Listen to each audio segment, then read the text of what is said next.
दोस्तों, आत्मा अविनाशी है और वह अन्य जन्मों से गुजरती है। हर जन्म में आत्मा अपने पूर्व जन्मों के कर्मों का फल भोगती है। यही कर्म हमारे वर्तमान जीवन के भाग्य का आधार बनते हैं। दोस्तों, भाग्य क्या है? भाग्य का अर्थ है वह परिस्थितियाँ, अवसर और घटनाएं जिनसे हमें जीवन में गुजरना पड़ता है। ये घटनाएं पूरी तरह से संयोग नहीं होती हैं, बल्कि हमारे पूर्व जन्म के कर्मों का परिणाम होती हैं। जैसे किसी को जन्म से ही समृद्धि मिलती है, कोई संघर्ष करता है परंतु सफलता नहीं मिलती, तो कोई अल्प प्रयास में ही उन्नति कर लेता है। दोस्तों, यह सब कर्मफल सिद्धांत के तहत मिलता है। आपका भाग्य आपके पूर्व जन्मों के कर्मों का फल है। लेकिन दोस्तों, यह अटल नहीं है। इसे सजगता, तप, ज्ञान और शुभ कार्यों के द्वारा बदला जा सकता है। ज्योतिष केवल भविष्य बताने का माध्यम नहीं, बल्कि यह एक जागरण और आत्म सुधार का विज्ञान है। कुंडली के सटीक आकलन से कर्मों के बारे में आसानी से पता लगाया जा सकता है। कुंडली में अलग अलग भाव और ग्रह इन कर्मों के अनुसार नियुक्त होते हैं और पिछले जीवन के आकलन से व्यक्ति को उनके जीवन के बहुत कुछ सीखने को मिल सकता है। यदि उसने पिछले जीवन में कोई गलती की होगी तो उसका समाधान भी उसकी कुंडली में मिल जाएगा। ज्योतिष द्वारा सटीक कुंडली के आकलन से भविष्य के लिए सही राह का चुनाव करने में सहायता मिल सकती है। पिछले जीवन की समीक्षा आपकी सहायता कैसे करती है? आज की वीडियो में यही जानेंगे विस्तार से। नमस्कार दोस्तों, मैं हूँ एस्ट्रोलजर ललिता स्वामी और आपका स्वागत है आपके अपने चैनल एस्ट्रोलॉजी विद ललिता स्वामी में। माता रानी आप सभी को खूब समृद्धि और तरक्की दे और उनकी असीम कृपा और आशीर्वाद आप और आपके पूरे परिवार पर सदैव बने रहे। दोस्तों, पंचम भाव ज्योतिष में एक अत्यंत महत्वपूर्ण भाव माना जाता है, जिसे पूर्व पुण्य भाव भी कहा जाता है। इस भाव से न केवल संतान, विद्या, बुद्धि, प्रेम संबंध और संस्कार देखे जाते हैं, बल्कि पूर्व जन्म के कर्मों और संस्कारों की झलक भी मिलती है। इस भाव में स्थित शुभ या अशुभ ग्रह यह संकेत देते हैं कि पिछले जन्म में हमने क्या कर्म किए थे और कौन से शुभ या अशुभ कार्यों का फल इस जन्म में मिल रहा है। दोस्तों, पंचम भाव में बैठे ग्रहों को पहचान कर और उनसे संबंधित कार्यों में बदलाव करके आप अपने उपाय करके इस जन्म की सभी समस्याओं का हल कर सकते हैं। दोस्तों, पिछली वीडियो में हमने पंचम भाव में सूर्य और चंद्रमा के बारे में जाना। इसी क्रम को आगे बढ़ाते हुए आज की वीडियो में हम मंगल, बुध और बृहस्पति के बारे में जानेंगे।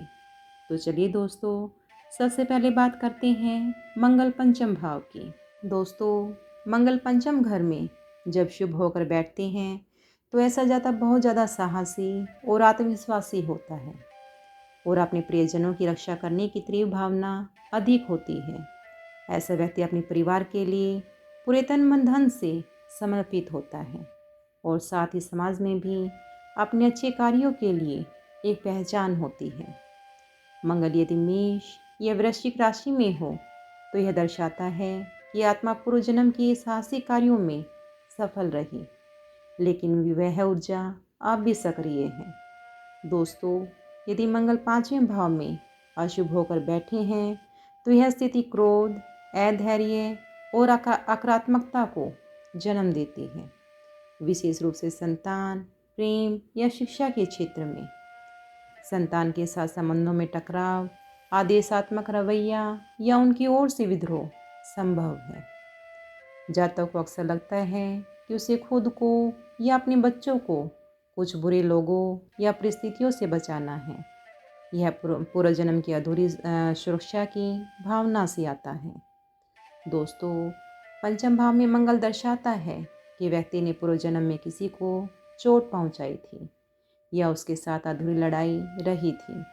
यह भी संकेत हो सकता है कि जातक ने किसी को बचाने में असफलता अनुभव की और आत्मा अब उसे अधूरे कार्य को पूरा करना चाहती है।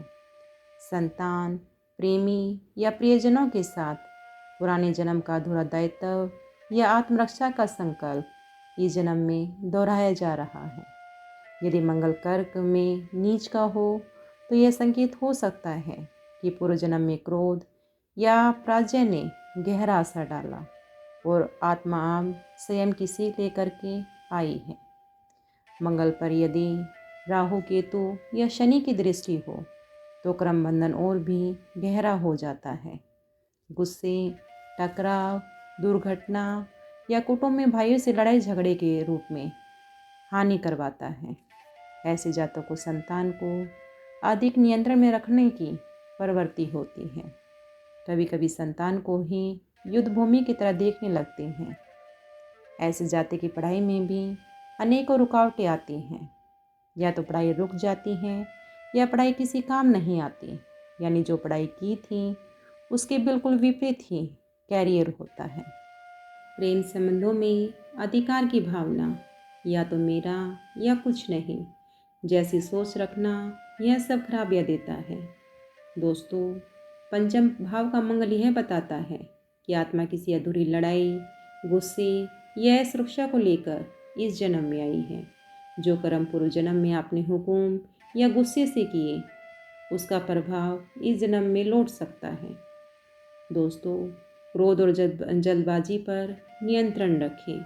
मंगल की ऊर्जा तेज होती है जिससे व्यक्ति बिना सोचे कुछ भी कर बैठता है। तो दोस्तों, इसके लिए ध्यान, योग और क्रोध पर नियंत्रण का अभ्यास करें। अपने अधीन लोगों, विद्यार्थियों या समाज में युवाओं को प्रेरित करें, दबाएं नहीं। संतान पर अपने अधिकार या अपेक्षाएं थोपने से बचें। संतान को सुनने का अभ्यास करें, नहीं तो संबंधों में दरार आएगी। दोस्तों, इस जन्म में उसका उद्देश्य होना चाहिए कि उसी उग्रता को रचनात्मक, संयम और प्रेम में बदल सके। यदि ऐसा किया जाए तो यह आत्मा महान कार्य कर सकती है, जैसे एक योद्धा जो अब रक्षक बन गया हो। अब बात करते हैं दोस्तों बुध पांचवें घर की। यदि बुध पांचवें भाव में हो तो यह संकेत करता है कि पूर्व जन्म में आप कोई महत्वपूर्ण पुस्तक या ग्रंथ लिख रहे थे, पर वह अधूरा रह गया। हो सकता है कोई शास्त्र, निजी डायरी या ज्ञान का संग्रह अधूरा छूट गया हो। इस जन्म में आप में फिर से लिखने, बोलने या सीखने की गहरी अज्ञात प्यास रहती है। आप जानते हैं कि कुछ तो करना बाकी है या कहना बाकी है। ऐसे लोग कई बार लेखन में गहराई से उतरते हैं, लेकिन अक्सर एक किताब को पूरा करने में कठिनाइयाँ या बार बार नया विषय पकड़ने की आदत होती है। बुध पंचम भाव में यदि पाप ग्रहों से पीड़ित तो हो सकता है कि पूर्व जन्म में मानसिक स्तर पर कोई विचार बहुत गहराई तक चला गया था, जिससे व्यक्ति उलझा हुआ या बेचैन हो गया था। तो इस जन्म में आप कोई बार बार सोचते हैं, वही विचार दोहराते हैं, यानी कि ओवर थिंकिंग की प्रवृत्ति रहती है। बुध पंचम भाव में यह भी दर्शाता है कि आपने पूर्व जन्म में किसी को कोई वादा या वचन दिया था, विशेषकर वाणी या प्रेम के माध्यम से, लेकिन वह वचन पूरा नहीं हो पाया। तो इस जन्म में आपको हो सकता है या तो ऐसा प्रेमी या प्रेमिका मिले जिससे बहुत गहरा पर अधूरा कनेक्शन होगा। इससे जुड़ी भावनात्मक उलझन तभी सुलझेगी जब आप सत्य बोलने और वादों को निभाने की आदत बनाएं। बुध पंचम भाव में अगर उच्च का हो या शुभ ग्रह से दृष्ट हो तो यह दर्शाता है कि आप पूर्व जन्म में ज्योतिषी, तांत्रिक या गुप्त ज्ञान के साधक थे। आपने किसी भविष्यवाणी, किसी शोध या किसी तंत्र साधना को सीखा था। तो इस जन्म में आप में ज्योतिष, पामिस्ट्री या तंत्र साधना जैसे क्षेत्रों में गहरी रुचि होगी। कई बार ऐसा भी होता है कि आप जो सोचते हैं या बोलते हैं वह सच हो जाता है। कई बार जाति ज्ञान के अहंकार के साथ जन्म लेता है। उसे लगता है कि वह दूसरों से ज़्यादा जानता है। उसकी संतानें बहुत अधिक बुद्धिमान और तर्कशील हो सकती हैं, परंतु उनसे भावनात्मक दूरी संभव है। दोस्तों, पंचम भाव में बुध यह दर्शाता है कि पूर्व जन्म में यदि आपने बुद्धि का दुरुपयोग किया तो इस जन्म में ज्ञान, शिक्षा, लेखन या परामर्श के माध्यम से समाज की सेवा करे। वाणी में संयम और विनम्रता लाए। तर्क और भाषा के माध्यम से किसी को नीचे दिखाना या उलझाना बुद्ध दोष को और भी बढ़ाता है। गरीब बच्चों की शिक्षा और पुस्तकों में दान करें। इससे बुद्ध शुभ और पंचम भाव के पूर्व जन्म के कर्म संतुलित होते हैं। पंचम भाव में बुद्ध दर्शाता है कि आत्मा बुद्धि के माध्यम से मोक्ष की शिक्षा में बढ़ना चाहती है। इस जन्म में वह सीख रही है कि केवल तर्क नहीं बल्कि करुणा, भावनाएं और सच्ची नियत जरूरी है। मौन, मंत्र जाप और लेखन साधना से इस आत्मा की गहराई खुलती है। दोस्तों, अब बात करते हैं बृहस्पति पंचम भाव की। दोस्तों, ऐसा जातक जन्म से ही धार्मिक, नैतिक, दार्शनिक और विचारशील होता है। उसे बचपन से ही शास्त्र, धर्म, वेदांत, पुराण, नीति और विद्या में रुचि रहती है। उसकी संतानें भी विद्वान, धार्मिक या भाग्यशाली हो सकती हैं। जातक स्वयं भी अध्यापक, पुरोहित, लेखक, धर्मगुरु या सलाहकार हो सकता है। दोस्तों, जब बृहस्पति पंचम भाव में होता है तो यह दर्शाता है कि आत्मा ने पूर्व जन्म में एक गुरु, आचार्य, उपदेशक, विद्वान या धर्मात्मा के रूप में जीवन जिया था।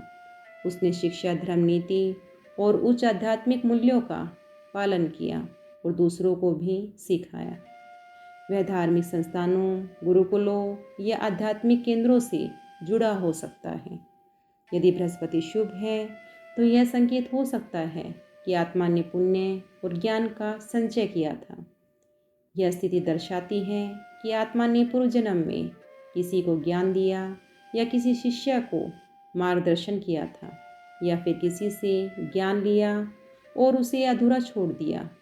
कई बार ऐसे जातकों के जीवन में ऐसे शिष्य या संतान आती हैं जिससे पुराने जन्म का गुरु शिष्य का संबंध रहा हो। जातक को संतान से गर्व और संतान को बहुत कुछ सिखाने की इच्छा होती है। शिक्षा में सफलता और उच्च शिक्षा में भाग्य का साथ होता है। प्रेम संबंधों में नैतिकता, आदर्श और सही गलत के विचार प्रमुख रहते हैं। यदि बृहस्पति पीड़ित हो तो ऐसा व्यक्ति धर्म या ढोंग में उलझ सकता है और वास्तविक साधना से दूर हो सकता है। यदि मकर राशि में हो तो पूर्व जन्म में धार्मिक, आडंबर, ढोंग या दिखावे में ऐसा व्यक्ति रहा होगा। यदि राहु या शनि से ग्रस्त हो तो ज्ञान का अहंकार, छल या किसी अपने शिष्य का शोषण किया होगा। पंचम भाव में बृहस्पति की अशुभ स्थिति यह भी दर्शाती है कि पूर्व जन्म में आपने अपने उत्तरदायित्व का निर्वह सही ढंग से नहीं किया था। आपकी जिम्मेदारी थी माँ बाप की सेवा करना, आपकी जिम्मेदारी थी घर के बाकी मेंबर्स को देखना, लेकिन आप अपने में मस्त रहे। अपने परिवार की जिम्मेदारियाँ पूरी नहीं की, उनसे बचते रहे। तो अब इस जन्म में आप हर तरह से कैपेबल हैं अपने आप में, अपने काम में, लेकिन आपको जिम्मेदारियाँ नहीं मिलती। आपसे कम योग्यता रखने वाले व्यक्ति को वो सब आसानी से मिल रहा है, लेकिन आपको नहीं मिलता। उपाय क्या है? प्रयास कीजिए कि जितनी जिम्मेदारियाँ मिल पा रही हैं उसको सही तरह से करें तो बेहतर रहेगा। अपने परिवार की जिम्मेदारियों को सही से निभाएं। इस जन्म में आत्मा को ध्यान, शिक्षा और परोपकार से संतुलित करें, तभी अच्छे परिणाम मिलेंगे। ज्ञान को बांटना सीखें। यदि आप गुरु रूप में जन्मे हैं तो केवल ज्ञान रखना ही नहीं, उसे दूसरों तक पहुंचाना भी आपका कर्म है। शिक्षण, परामर्श, धर्म सेवा या आध्यात्मिक मार्गदर्शन में कार्य करें। कभी कभी अच्छा ज्ञान होने पर व्यक्ति में मैं श्रेष्ठ हूँ की भावना आ जाती है, तो अहंकार से भी बचाव करें। यदि संतान या शिष्य आपकी बात नहीं मानते तो भी धैर्य रखें। यह पूर्व जन्म के अधूरे संवाद का परिणाम हो सकता है। अपने पूर्वजों या पूर्व गुरुओं को श्रद्धा से स्मरण करें और गरीब बच्चों की शिक्षा में योगदान करें। तो दोस्तों, यह था पंचम भाव में मंगल, बुध और बृहस्पति का विश्लेषण। अगली वीडियो में हम पंचम भाव में शुक्र, शनि, राहु और केतु के बारे में जानेंगे। आशा करती हूँ दोस्तों आज का वीडियो आपको पसंद आया होगा। यदि वीडियो पसंद आई है तो इसे लाइक, शेयर और चैनल को सब्सक्राइब कर लें और साथ में एक प्यारा सा कमेंट भी अवश्य लिखें। चलिए दोस्तों, फिर मिलते हैं एक नए और ज्ञानवर्धक वीडियो के साथ। तब तक के लिए जय माता दी।